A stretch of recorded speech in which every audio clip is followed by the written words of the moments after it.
बिस्मिल्लाहिर्रहमानिर्रहीम। शुरू अल्लाह के नाम से जो बड़ा मेहरबान नहायत रहम करने वाला है।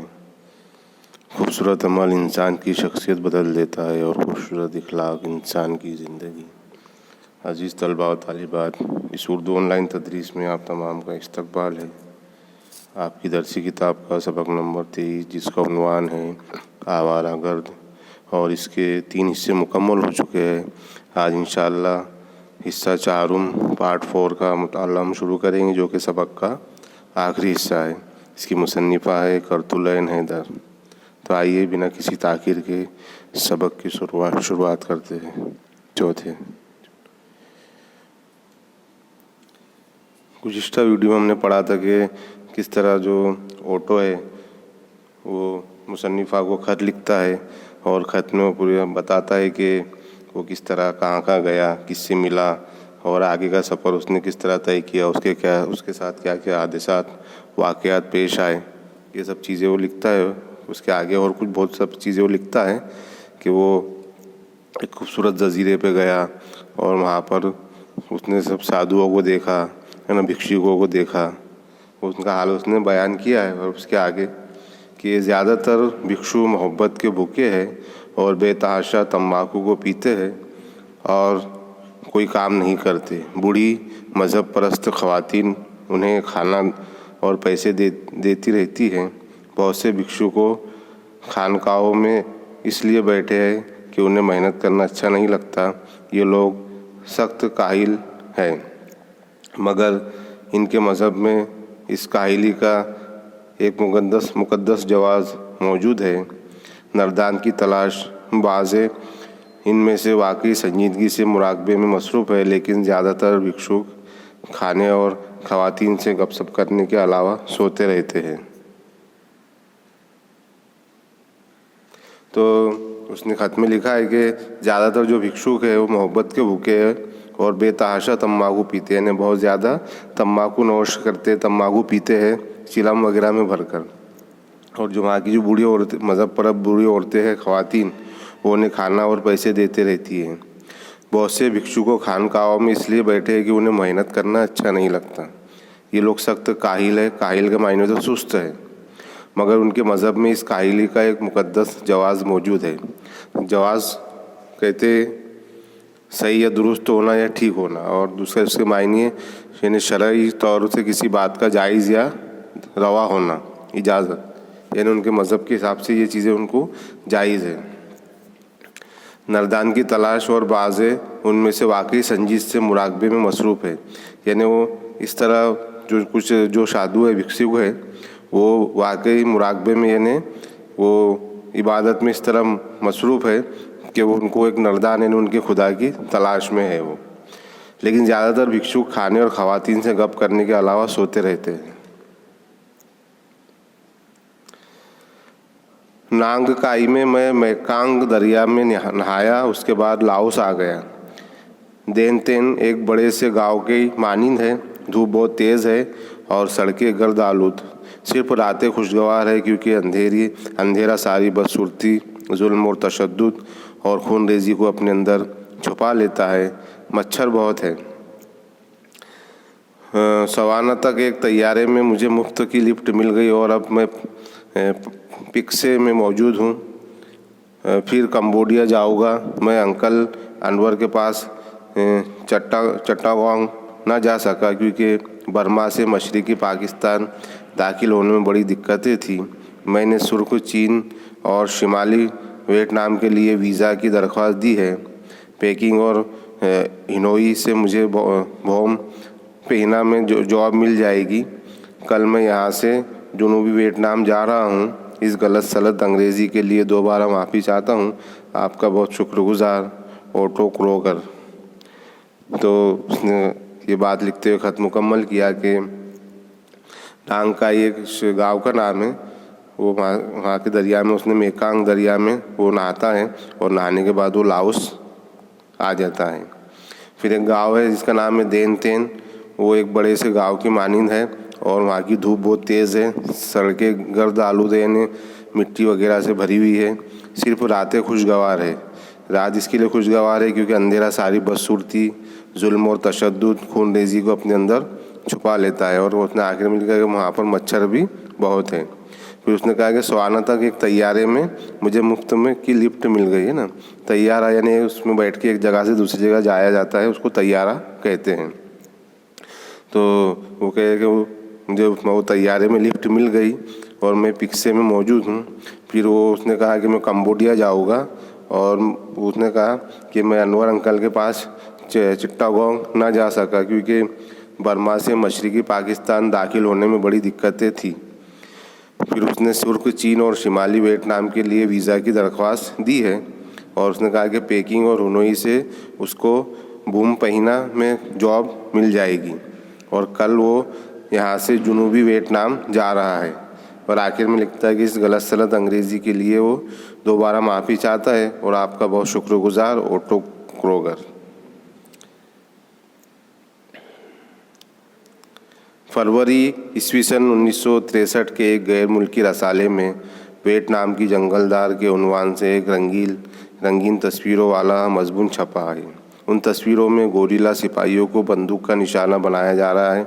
कश्तियों में बैठे हुए गोरिल्ला कैदी मेकांग दरिया के पार ले जाए जा रहे हैं और किसान औरतें या कश्तियाँ खे रही हैं। किनारे पर पहुंचकर उन कैदियों को गोली मार दी जाएगी। धान के खेतों के पानी में से जंगी कैदी गुजर रहे हैं और मजमून के आखिर में 2 सफ़ात पर फैली हुई एक तस्वीर है जिसमें धान के हर खेत में और धान की बालियां हवा के झोंकों से झुकी जा रही है और लंबे पत्तों वाले दरख्त हवा में लहरा रहे हैं। उफक पर दरख्तों की कतारें हैं और सब्ज़ा और पानी। यह ऐसा दिलफरेब मंजर है। मुसव्विर जिसकी तस्वीर बनाते हैं, शायर नज़में कहते हैं और अफसाना निगार धरती की अजमत के मुतालिक कहानियाँ लिखते हैं। इन हरे भरे दरख्तों के पीछे किसानों के पुरअमन झोपड़े हो गए और इस गांव के बासी तिनकों से बनी हुई छज्जेदार नोकीली टोपियाँ ओढ़े दिन भर पानी में खड़े रहकर धान बोते होगे और गीत गाते होगे और फसल तैयार होने के बाद मंडी में जाकर मेहनत से उगाया हुआ धान थोड़े से पैसों में फ़रोख्त करके अपनी ज़िंदगियाँ गुजारते होंगे। इस नदी के किनारे लड़कियाँ अपने चाहने वालों से मिला करती होंगी और नौजवान माएँ रंग बिरंगी शेरोंग पहने घड़े उठाए अपने बच्चों को नहलाने के लिए दरिया पर आती होंगी। तो मुसन्निफ़ा लिखती है कि ईस्वी सन फरवरी 1963 के गैर मुल्की रसाले यानी जो दूसरे मुल्कों से छपकर एक रसाला आता है, वो उसमें एक तस्वीर छपी थी जिसमें वियतनाम की जंगलदार की एक तस्वीर छप के उन्वान से एक रंगीन तस्वीर वाला मजमून छपा था। तो उसमें उसकी तस्वीर की इसमें मंजर कशी की गई है कि उन तस्वीरों में गोरिल्ला सिपाहियों को बंदूक का निशाना बनाया जा रहा है और कश्तियों में बैठे हुए गोरिल्ला कैदी मेकांग दरिया के पार ले जाए जा रहे हैं और की जो किसान औरतें थी वो कश्तियाँ खे रही यानी कश्तियाँ को चला रही हैं। किनारे पर पहुंचकर इन कैदियों को गोली मार दी जाएगी और जो धान के खेत के पानी से जंगी कैदी गुजर रहे हैं। और मजमून के आखिर में 2 सफ़ात पर फैली हुई एक तस्वीर है जिसमें धान के हर खेत में और धान की बालियाँ यानी जो खेत में जो धान उगता है उसके जो भुट्टे होते हैं बालियाँ, वो हवा के झोंकों से झुकी जा रही है और लंबे पत्तों वाले दरख्त हवा में लहरा रहे हैं और उफक पर दरख्तों की कतारें हैं। उफक उसको कहते हैं जो जहाँ पर ज़मीन और आसमान दोनों मिल जाते हैं। हम दूर से अगर देखें तो दूर पर जो बादल का वो हिस्सा जो ज़मीन से मिला हुआ हमको दिखाई देता है, उसको उफक कहते हैं। तो उफक तक दरख्तों की कतारें हैं और सब्ज़ा और पानी। यह ऐसा दिलफरेब मंजर है कि मुसव्विर जिसकी तस्वीर बनाते हैं और शायर जिस पर नज़्म कहते हैं और अफसाना निगार उसको धरती की अजमत और उसको खूबसूरती के मुतालिक कहानियाँ लिखते हैं। इन हरे भरे दरख्तों के पीछे किसानों के पुरअमन झोपड़ियाँ भी होंगी और उस गांव के बासी तिनकों से बनी हुई छज्जेदार नोकी टोपियाँ यानी जो बाँस की जो बनी हुई टोपियाँ वो उन्होंने किसानों ने ओढ़े दिन भर पानी में खड़े रहकर धान वो लोग बोते हैं होंगे और गीत गाते होंगे और फसल तैयार होने के बाद वो मंडी में जाकर मेहनत से उगाया हुआ उनका धान थोड़े से पैसों में फ़रोख्त करके अपनी ज़िंदगियाँ गुजारते होंगे। इस तरह से मुसन्निफ़ा सोच रही है। और इस नदी के किनारे लड़कियां अपने चाहने वालों से मिला करती होंगी और नौजवान माएँ रंग बिरंगी शेरोंग पहने घड़े उठाए अपने बच्चों को नहलाने के लिए दरिया पर आती होंगी। फिर कहते कि लेकिन इस तस्वीर में जो इस वक्त मेरे सामने रखी है, कटे फटे चेहरों वाली नीम अरिया और खून आलूदा नौजवान लाशें है। दूर एक कोने में भूरे रंग का मुहिब जंगी तैयारा खड़ा है और तस्वीर के नीचे लिखा है मौत का खेत। वेतकोंग गोरिल्ले जिनको मेकांग दरिया के धान के डेल्टा में मौत के घाट उतार दिया गया, उनके साथी एक दूसरे के साथ रस्सियों से बंधे सर झुकाए एक कोने में बैठे हैं। इस खूरेज दस्त लड़ाई में एक नौजवान हेच हाइकर भी जो मेकांग दरिया के किनारे से गुजरकर शिमाली वियतनाम जा रहा था, एक इत्तेफाकिया गोली का निशाना बन गया है।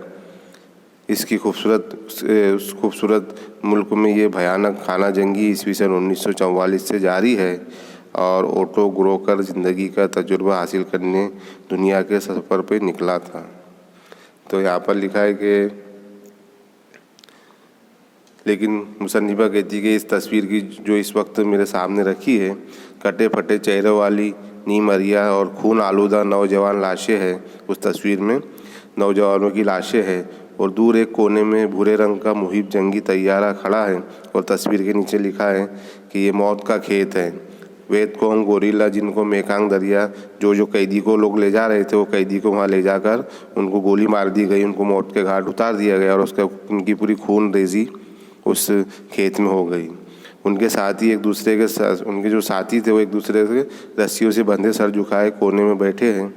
इस खूरेज दस्त लड़ाई में एक नौजवान हेच हाइकर भी जो मेकांग दरिया के किनारे से गुजरकर शिमाली वियतनाम जा रहा था, एक इत्तेफाकिया गोली का निशाना बन गया। यानी जो ओटो था, जो यूरोपियन लड़का था जो तैयारी में बैठकर वियतनाम जा रहा था, उसको भी एक गोली लग गई, वो एक गोली का शिकार हो गया और गोली लगने से उसकी मौत हो गई। इस खूबसूरत मुल्क में ये भयानक खाना जंगी ईस्वी सन 1944 से जारी है और ओटो ग्रोगर ज़िंदगी का तजुर्बा हासिल करने दुनिया के सफ़र पे निकला था, है ना। जो यूरोपियन लड़का था वो दुनिया के सफ़र पे निकला था तजुर्बा हासिल करने के लिए, लेकिन इत्तेफाक से उसको भी एक गोली लग जाती है और वो फौत हो जाता है। तो अजीज़ तलबा और तालिबात, ये सबक नंबर 23 यहाँ पर मुकम्मल होता है। इंशाअल्लाह एक नई अगली वीडियो में नए सबक के साथ हाजिर होंगे।